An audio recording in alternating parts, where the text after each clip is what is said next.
in Selma, what is happening in Birmingham, what is happening in Montgomery. And we have to begin to go deeper and begin to go and to reach into the resources that we have within our community. No, I'm not talking about seeding the public sphere. Right. Exactly. But we need to embrace and go deeper in the same way that I'm a pastor, my rabbi friends, they don't expect that Hebrew school is going to be taught in the public schools on Monday through Friday. That's a responsibility that they take from one another. And I just want to call upon our black journalists. Don't just show up for the big moment that we're told that this is the time that we're supposed to remember. We have the anniversary of the 60-year anniversary of the March on Washington in August. Everybody will be there to report how few people are there relative to when they were in 1963. But there are so many other stories, and I just want to encourage and urge to connect with the activists and the organizers that are still in St. Augustine, Florida. I remember when I was in college, I rode on a bus with Bernard Lafayette to Augustine to go to meet with the people who were there, who had organized. And it wasn't just Dr. King that got arrested. It was a horrible failure in terms of what the movement was doing, because the police chief wasn't quite Bull Connor enough, wasn't racist enough in order for them to make the kind of gains that they wanted. And there are so many complexities within our movement, the backstories, that what lies underneath. And I would just encourage all of our journalists, and I know it's difficult because you're working for white institutions and white newsrooms and white corporate media, and it is so difficult to be able to stand up in a certain way. But I'll say to you that there are stories to be told. There are resources to be tapped. There is genius that is available to inform the narrative that we are putting out there in mass media today, and we look forward to working with you. Thank you. Eugene, want to respond? Yes, so just very briefly, I'm a reporter, and like most reporters, I feel like the copy I turn in should never be cut, and it's perfect when my editors get it. And so I've been there, but the benefit that we have as reporters in this age is that the final article is not the only way that we can share news. And so when my great awesome quotes get cut out for space, Eugene does tweet threads, right? You can go on Instagram, you can go on TikTok. I'm fortunate enough to regularly go on NPR, MSNBC, that cut material gets out there. And so I know you have a lot to do. If you want to start a newsletter or somehow, like you have ways to tell your stories that go beyond, the final copy. And so if it's important to you and you feel like it's worthwhile, you have to look for other ways to get your work out there. Thank you. Derek? Derek Jackson, former columnist of the Boston Globe and currently a fellow at the Union of Concerned Scientists. Parallel to the all-out war by conservatives on black history, how important and dangerous is also the narrative by many liberals and progressives, most notably the narrative that class is more important than race, or class is as important as race. I mean, there's an important academic literature there that debunks that, right? So we can talk about ways that blacks were present in the progressive left. We can also talk about how they got pushed out. And so that history is very well documented. So you could go to folks like Robin Kelly and others to kind of, point how that is a problem and how that's kind of a fallacious point of view.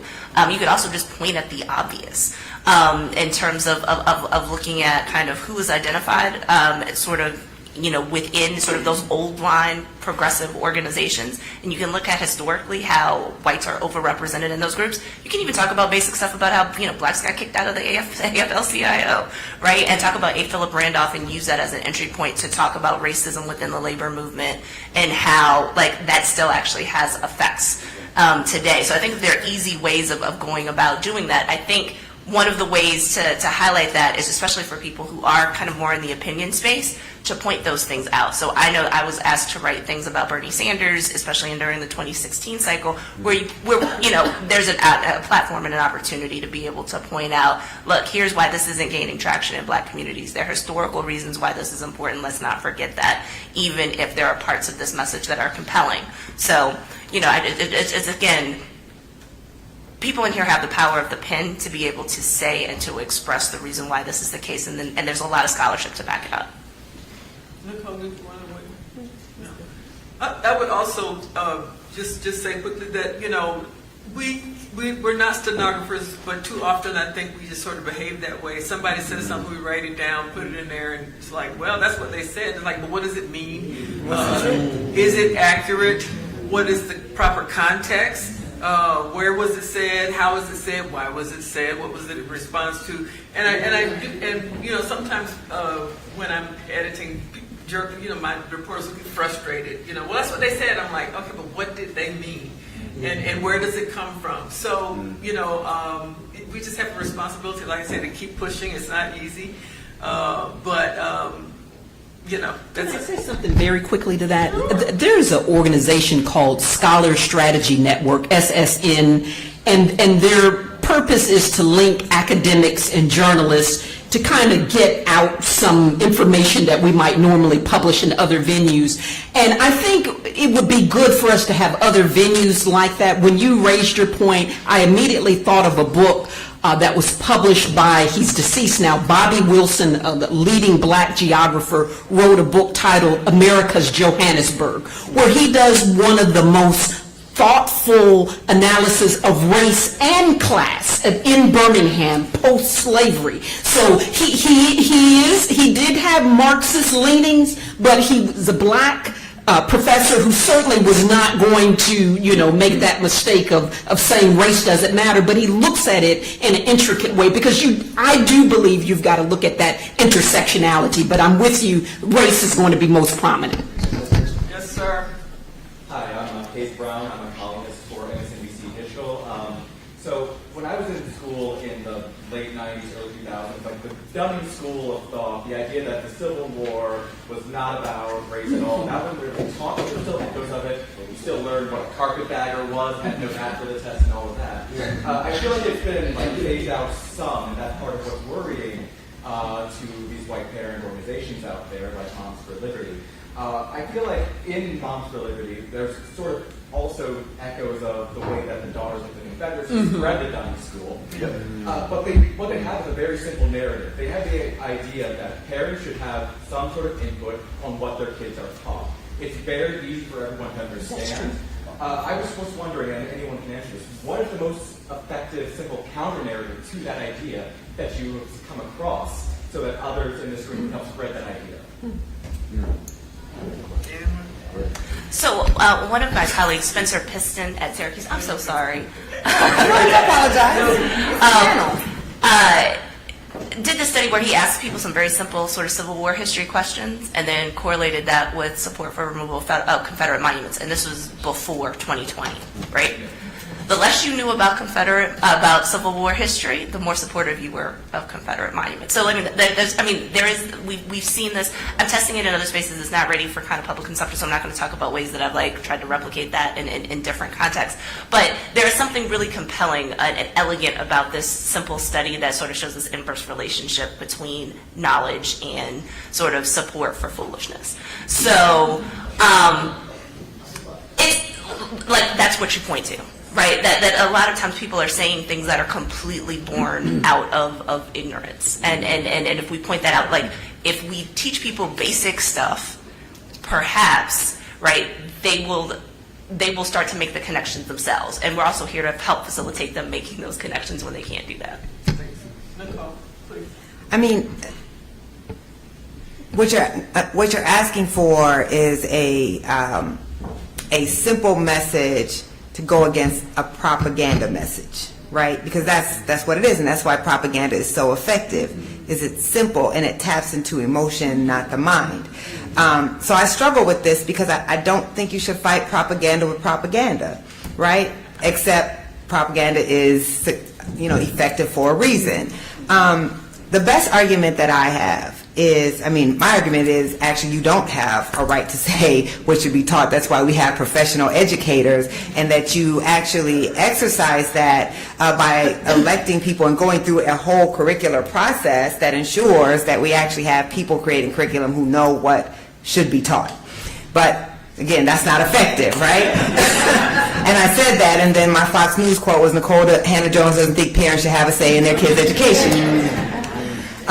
But my argument to that is, you have a right to determine what your child learns, but you don't have a right to determine what my child learns. And I think that is effective in not being propaganda, right? Because what they're not just saying during this lesson, take my child out of the classroom, or don't let my child teach this book. They're saying no child should learn this way, and no child should be able to check out this book. In fact, the book shouldn't even be in the library because I don't like it. So I think the way we have to push back is what parents. You don't represent me. You don't represent all parents. This is the point about Nicole Carver, the parents' rights movement.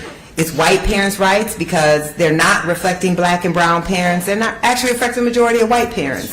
But it is hard because our answer is these are complex issues. They're nuanced. They require some sophistication, but all we have is an emotional slogan that is primed to hit people right here and to not make people think. And I think that's very hard to push back against. But the easiest thing to me is, how do you have the right to decide what my child can learn? Right. You don't. And you can, and again, if I could add, you can back that up.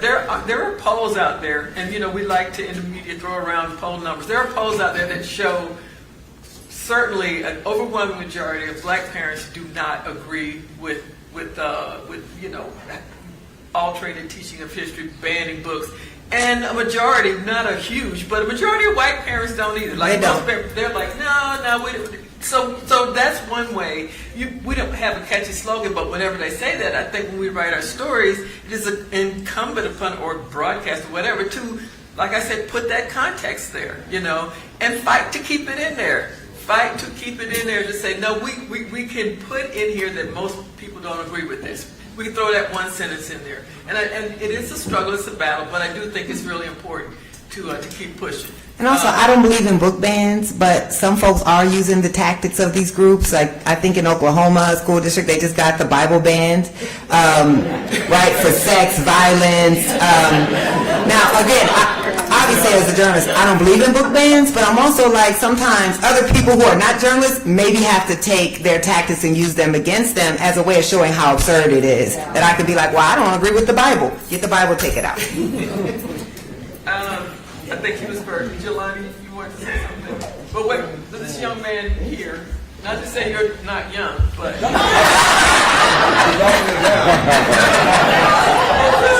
Okay. The secret is out.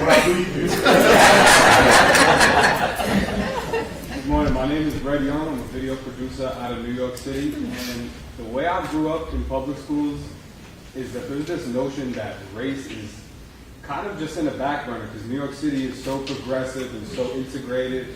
It's and not integrated. The way public schools are in New York City is extremely segregated by design. So how much more dangerous is that than the contrast in the South, where it's like the critical race discussion is always on the forefront of policy, but what about this kind of forgotten about segregated school system, which I'm pretty sure is the biggest one in the country.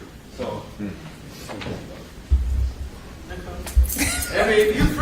This was my whole beat.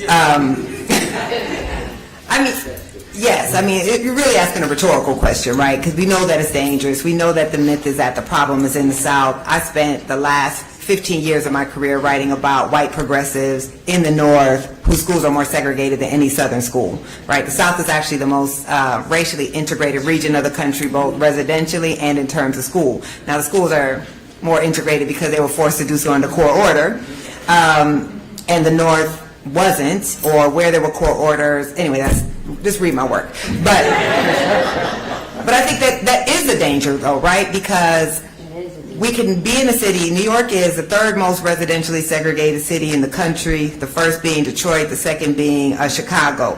These are blue progressive cities, oftentimes with a black mayor, like we have.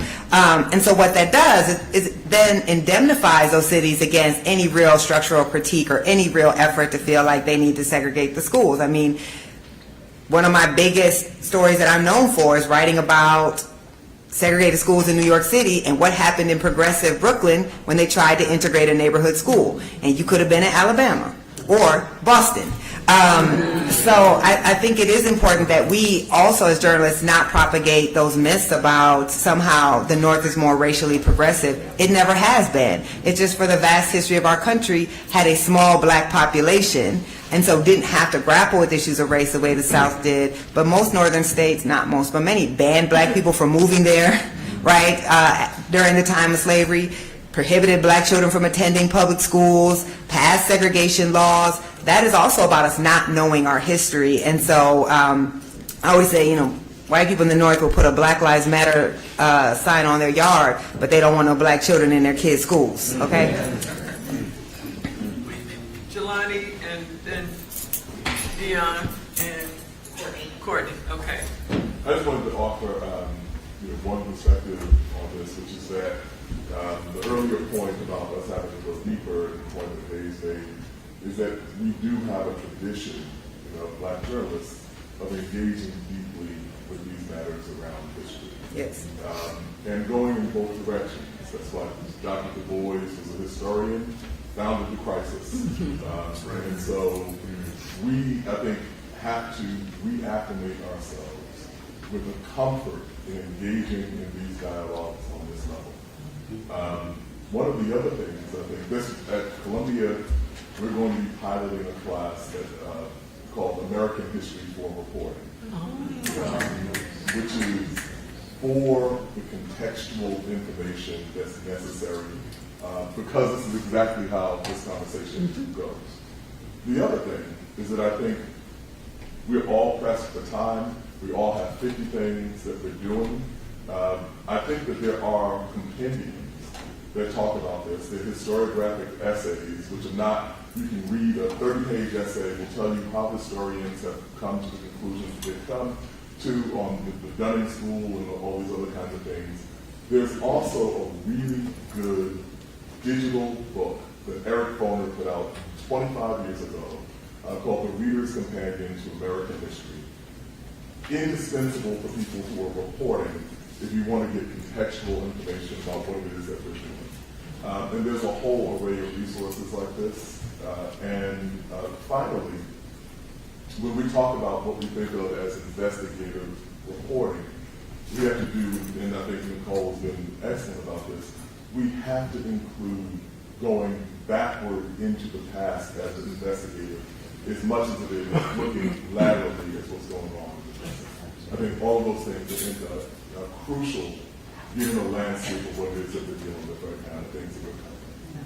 Thank you. Dion and then Mr. Courtney. My name is Dion Osborne, editor for the Black Wall Street Times based in Tulsa, Oklahoma. And everything y'all said is so salient for me. I'll never forget the days in my senior year of high school, AP U.S. History, my white teacher said to a class full of white kids, where there was 2 black kids, that slavery wasn't that bad, was not that bad, because her ancestors treated their enslaved people well. Right. I never had the context, the understanding to combat that, and I just sat there. We, of course, we're in a state where we had a post-race massacre. Our state superintendent has doubted whether race played a role. We just this week we had another, the co-author of our CRT bill in Oklahoma did the same thing this week. And so my question is, as a black-owned media, we don't have some of the limitations when it comes to editors limiting what we can include. But in a state where it's only 7% black, in a state where black people are so used to the system to where they don't question it, how do we write in a way that keeps our people engaged on these issues?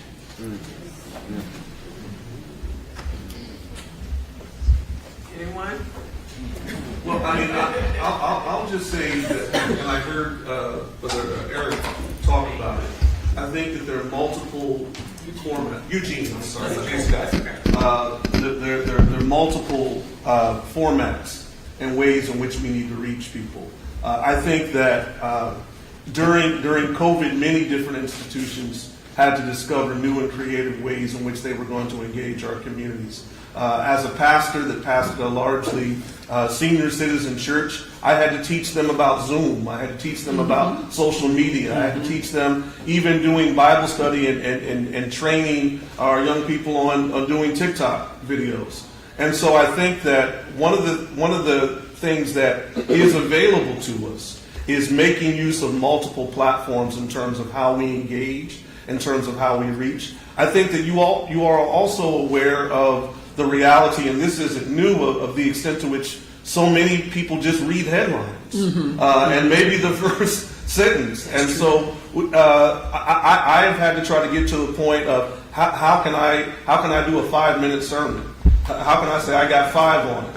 And because if I can't get the message out in a much more compacted way, then I won't reach them. It doesn't mean ultimately I won't get all of the information out. It may be a series of 5 minutes over and over and over that would make up to the normally 25-minute message that I would issue. But as a reader, as a consumer of your information, and as someone who speaks directly to the ordinary, extraordinary people, I would say that you have to go to where people are. You have to speak to them in terms of the ways that they can both hear and listen to you, and that's essential. Thanks.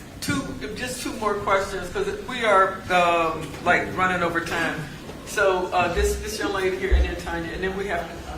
Okay. Well then, Courtney, go for it. With a K. I actually am not a journalist. I actually am Director of Media Relations for a destination marketing organization in Charleston, South Carolina. Speaking of rice and all of the things that we know about things happening in Charleston, one of the biggest challenges for me is my marketing, per se, is always outwards. It's to an overnight visitor. How do I help my visitors? Because I still get questions. People asking me, I know everybody knows about the shooting at Mother Emanuel in 2015 and things like that. I have Black travelers that will ask if Charleston is a safe place to visit for them. How do I help circumvent that, not only with the opening of the International African American Museum, while also teaching a lot of people why Mother Emanuel was targeted in the first place? Because many people, as we've been talking about, don't know our history, don't know why it's called Mother Emanuel, and why white supremacists targeted that specific church to murder 9 people. How do I help circumvent that part of the story? You know what? That's a good question, and I think maybe could you chat with her after? Yeah. Absolutely. Okay, because I don't mean to be rude, but you know, it's a big question. It's in an area that's a little bit off topic for us, but you're going to help, sister. They'll work together. Courtney with the K. Sorry. Okay. Yes, please. My name is Zach Burgess, and I'm here representing the American Heart Association. American what? American Heart Association. Okay. All right. And they sent me here to build out our reach in the Black community. I see. Okay. Well, when you talk about the social determinants of health, you talk about what that means. That's okay. When you talk about what that means for us as a people, you touched on some very good points. And I want your suggestion, because at the end of the day, people say, well, white people are poor too. White people live in rural areas. White people go through the same thing that Black folks go through. And so when you're trying to explain to them why it's necessary for us to reach the Black audience, you get a little bit of pushback. You get a little bit of pushback. Like, for example, I'll give an example. Our Hispanic brethren, they sent 9 people to the National Association of Hispanic Journalists Conference. They sent 2 of us here. Right? So, as I go back and I carry a message about how we do this and how we tell this story. Right. And we all know that the social determinants of health affect us more than anybody. So, that's a good question. Again, I think there's some people we could get you with offline who could help you with your organization. I'll answer for them. And, no, you won't. Like I said, we're way over time, and we need to wrap up. We were supposed to be done at 13 minutes ago. I will just ask if any panelists wanted to have some closing, say something in closing about what we hope to take away from here. I think it's been a good discussion. I think it's been interesting hearing the different perspectives, and I just wanted to like I say, give you guys an opportunity for a closing statement, or closing thoughts, if anybody wants to say anything. Come back to Birmingham in September, the week of September the 10th. There's a lot. Come at the beginning of the week, not just at the end of the week. And I look forward to seeing you all. I don't even have to invite you for Bloody Sunday in March, the first Sunday of March in Selma, Alabama. We have work to do together. Let's go deeper and let's do better. That's good. All right. I mean, I can answer that man's question because it applies to all the journalists in the room, right? It's in the data. Sir. It's okay. Come on. She's going to answer your question. I'm just saying, it's y'all, everything that we're covering can be found in the data, right? So when people want to know why black people, it's in the data. This is my whole career. I've been trying to show that you can treat race as an investigative beat because it's there, right? There are policies you can go to, there's a history you can tell, and there's a data. Race affects black people across class. Black people are the most segregated people in our country, so they don't live actually in the same conditions that poor white people live in. Poor white people don't live in high concentrations of poverty except in one place that we always name. Everybody always says Appalachia, right? But I'm like, I can name every city in America, so that doesn't really apply, right?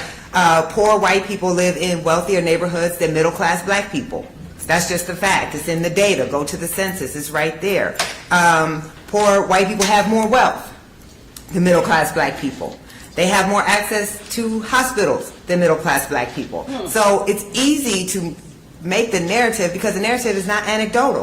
It's just based on facts. Black people are the most likely to live in areas of environmental toxins, right? So that's what a social determinant of health is, right? What is the environment that you live in? What type of access do you have to foods? What type of access do you have to clean air, clean water?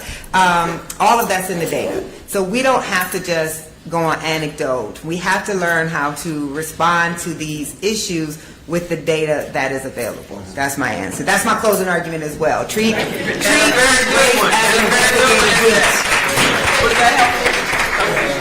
And I live in Detroit, so I grew up in Detroit, so I see it every city with that. Okay. Every determinant of Detroit was created by policy. You know this. All you have to do is give the data. I'm just going to say quickly, thank you for coming to Birmingham, and also hopefully you'll be inspired to go back to your respective cities and think of one site that you might have overlooked that focuses on black history and learn more about it and use that as a resource. I agree with Sister Nicole over here. As dedicated as I am to the teaching of black history in public schools, I know I work with teachers who don't get what they should, so we have to take them outside of the public school realm to learn what they learn, and we take them to those sites. So please do that and support your teachers, especially those who are trying to do the right thing when they're on the line and going to lose their job and not get tenured because they took a stand. They do need support from parents like some of you and other family members.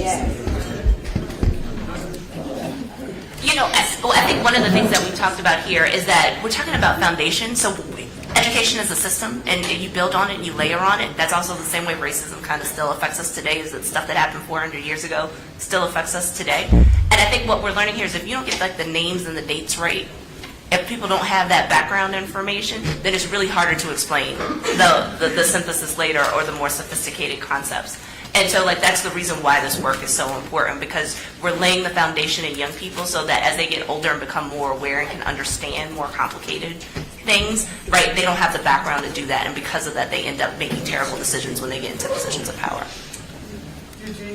And lastly, all of this is a voting issue. And I know voting is not easy everywhere. And so I won't insult anyone by saying you just need to vote. But what I will say is that local elections are so important and so much more important in matters like this than even national elections. And we know this is a national political issue, right? We know that Donald Trump will be in Montgomery tonight I'm sure, talking about this. But please encourage people to vote for school boards and state reps and governors and these ballot initiatives, because that's what we're talking about right now. That's what that's about. Yes, and if I can add to that, cover them as if they're as important as a presidential election. They really are. So thank you all for coming. I hope the conversation was helpful.